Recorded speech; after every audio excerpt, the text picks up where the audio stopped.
What's going on, y'all? It's your boy Ned Mac with DFS Stats and Facts. I am here and ready to go for this Saturday and Sunday AFC and NFC wildcard games for the playoffs.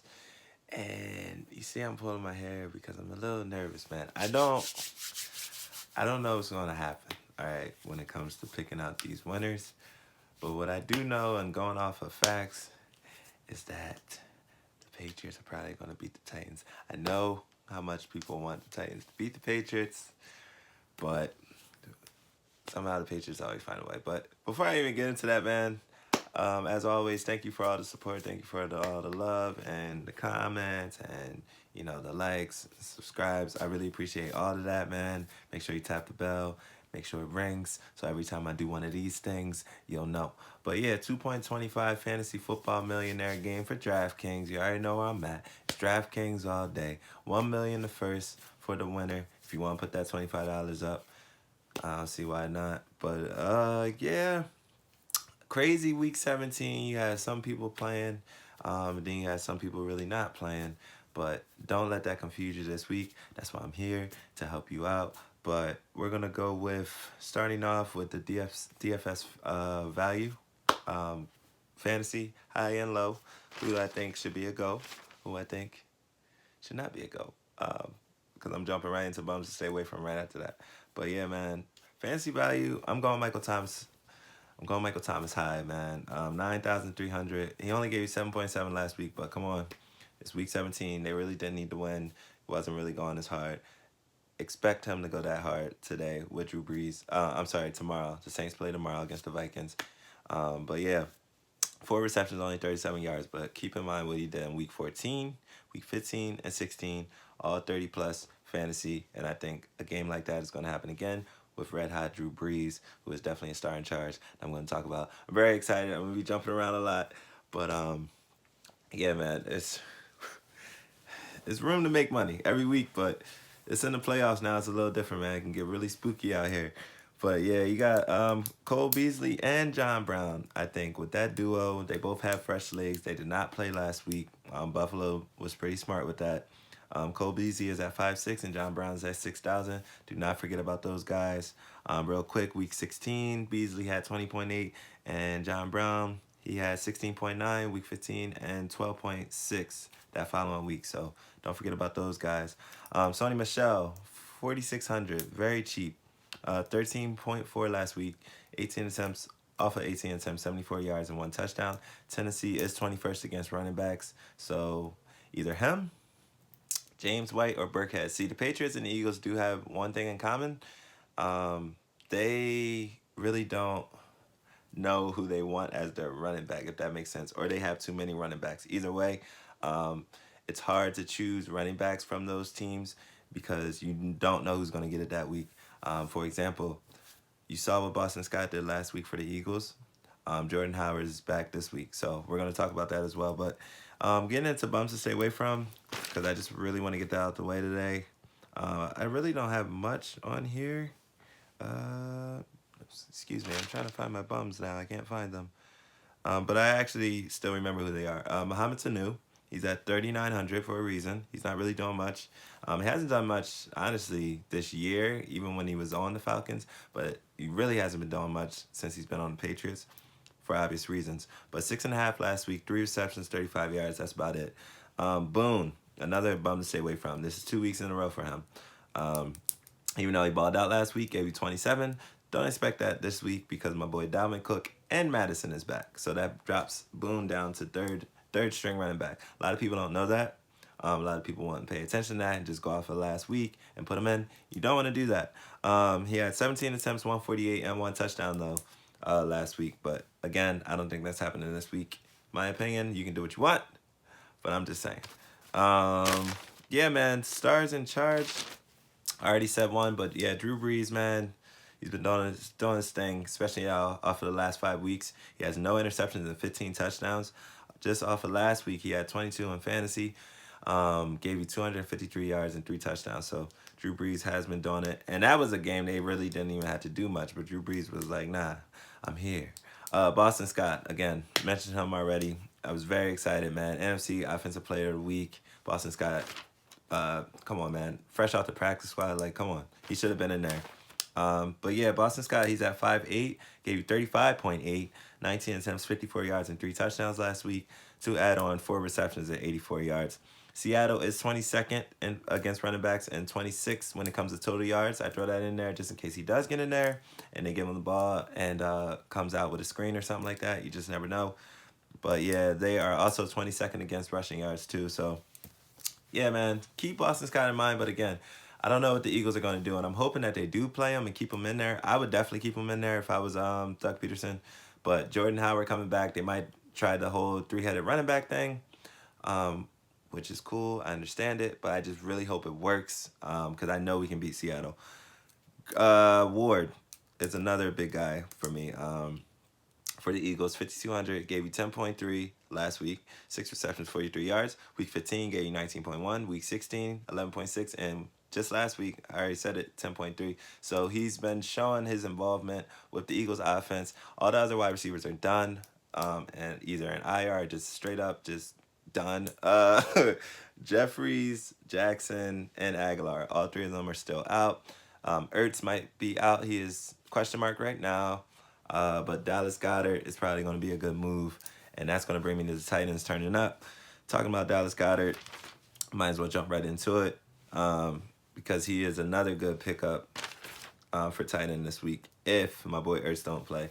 Even if he does play, man, Dallas Goedert is just a good pickup. He's pretty cheap still. He's about 5,200 on Draftkings. Here we are. 5,200, 10.5, 4 receptions, 65 yards just last week. Seattle is 30th against tight ends, so that's also very favorable matchup for him. And then you got Jonnu Smith for the Titans, 3,800. Not the best week last week, but again, that was a week they didn't really need that. The Titans already knew they were where they were going. But yeah, 0.7 last week. I know. They're like, why are you even talking about this guy? He only had 1 attempt for 7 yards, and that was off of a rush.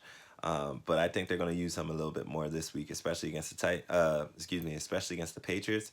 If things start getting a little spooky for the Titans, that might be their security blanket, throwing it out to him. But Tannehill has been playing really well, man. That's another shout out Tannehill, man. He didn't make my list this week, but I definitely see you, man. I talked about him a couple times this week. This season. But Tannehill has been doing it. I just don't know him against the Patriots. Like, I don't foreseeing it happen for the Titans, man. Like, as much as I want the Patriots to lose, I just don't know, man. I just don't know. So I stayed away from him this week, but I see you. I definitely see you, Tannehill. But yeah, running backs, running-ish. You got Alvin Kamara, 7,400, 19.7, 8 attempts, 39 yards, 2 touchdowns, 2 receptions at 18 yards as well.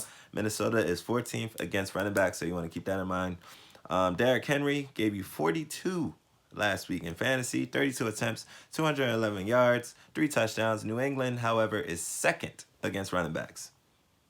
2nd. And 6th in giving up rushing yards. So, again, it brings me right back to that Titans-Patriots game, man. So I cannot wait for that game. I'm almost more excited for that game than our game. I am comfortable with the Eagles playing Seattle. I would have been uncomfortable if the Eagles had to play San Fran first. But since we play in Seattle, I'm feeling pretty good, man. I really think that we can beat Seattle. We held them to 17 points the last time we played them, but they held us to 9. All we got to do is score more and stop them from scoring. I think the Eagles can definitely do it, even with all the practice squad members, even with all the injuries. I think we can do it. So, yeah, just had to throw that up there. Rookies on the rise. Got my boy Devin Singletary on here, 6,000. Oh yeah, he didn't play. He didn't play last week though, and that's why I put him on here. Devin Singletary should have fresh legs, and they are going to need it against Houston. The Houston defense ain't really like that. So Devin Singletary should have a really, really good game with Houston's defense being 27th against running backs and 25th on giving up rushing yards. So yeah, Devin Singletary. Miles Sanders as well, 6,200, gave you 8.1 last week. It was a Boston Scott show last week though. 8.1, 9 attempts, 52 yards. Week 15 though, he gave you 38.2. Week 16 he gave you 26.6. So don't be sleeping on Miles, man. Seattle is 22nd against running backs, and yeah, that was all I had for rookies on the rise this week. Not too much. Fantasy defense wins chips too. That's easy. I'm going with pass defense. for the high, 3,400. Now, however, keep this in mind though. They only gave you 2 points for last week. They allowed 21 points. Didn't really have much. However, they know they didn't need that game and they lost to Miami. Don't think that that same team is going to show up against Tennessee. If you lose to Miami, if you lose to Tennessee, if you lose to any team like that, that next week, you better shut on that. That was a mistake. That didn't happen. And New England is pretty much a team like that. Bill Belichick is pretty much a coach like that, and Tom Brady is definitely a player like that. So, Patriots defense, Eagles defense as well. If you want to go low, 2,900. Gave you 9 last week, 1 interception, 1 fumble recovery, and 4 sacks. But I threw one more defense on here because they have been playing extremely well. And that's Saints defense. 3,000, gave you 18 last week. Only allowed 10 points with 2 interceptions, 1 fumble recovery, and 2 sacks. So do not forget about the Saints defense. Who else I got on here, man? Wide receivers wildin'. Got my boy A.J. Brown on here, 7,400. Gave you 25.4 last week. 4 receptions, 124, and 1 touchdown. He's been doing it all year. But however, that's why I brung up the New England and the Titans game first for a reason, man. New England is second against wideouts. New England is second against wideouts. Tannehill, AJ, Henry, Mike Vrabel, the whole Tennessee organization has a very tough game today.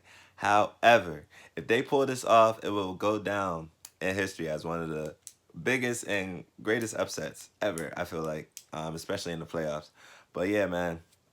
And anything happened though with the New England team. If they show up with how they played last week, then yeah, Titans probably mess around and win. Because the Titans been hot, man.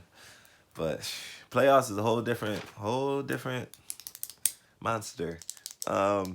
But yeah, DeAndre Hopkins, speaking of monsters, wide receivers wildin', 7,400, 7.3 last week, 5 receptions, 23 yards. Buffalo, however, is 5th against wide receivers, so you want to keep that in mind. Tyler Lockett, 7,200, reliable for Russell Westbrook, 17.1 last week, 6 receptions, 51 yards, and 1 touchdown. Sad to say, Philly is 27th against wide receivers, and our secondary is really not like that. However, though, Eagles defense has been playing better in the last 3 weeks when it comes to secondary-wise. And honestly, without that, we would not be in this position at all. So shout out to them. Finally. Y'all should have been doing that, though. Yeah, what else I got? I think that was it. I know I got a couple quarterback questions, but I'm making sure I hit everything. Yeah, that's it for me. Quarterback questions, though, is for Josh Allen. Can he take advantage of the Houston's defense? Because as stated earlier, Houston's defense is really not like that, especially not their secondary. So what can Josh Allen do? Because Buffalo, man, they played a hell of a season. To get knocked out in the first round, that would be pretty disappointing, especially for their fan base. So I don't know. See if Josh Allen can do it today. And of course, I've been talking about this whole episode. Tannehill, can he pull off the impossible against the Patriots defense? Man, I appreciate y'all. I thank y'all so much, man. That's covering both 4 games. Prediction-wise, I got the Patriots, I got Houston, I got the Birds, and I got the Saints. Thank you for all the love, man. I will see y'all probably next week or later on this week. No, this week about to be over. So, yeah, next week. And it's basically going to be more football, playoff football, but we're going to start throwing in some basketball too as well. So y'all can get dollars with that. All right, now get out of here because I'm just rambling at this point.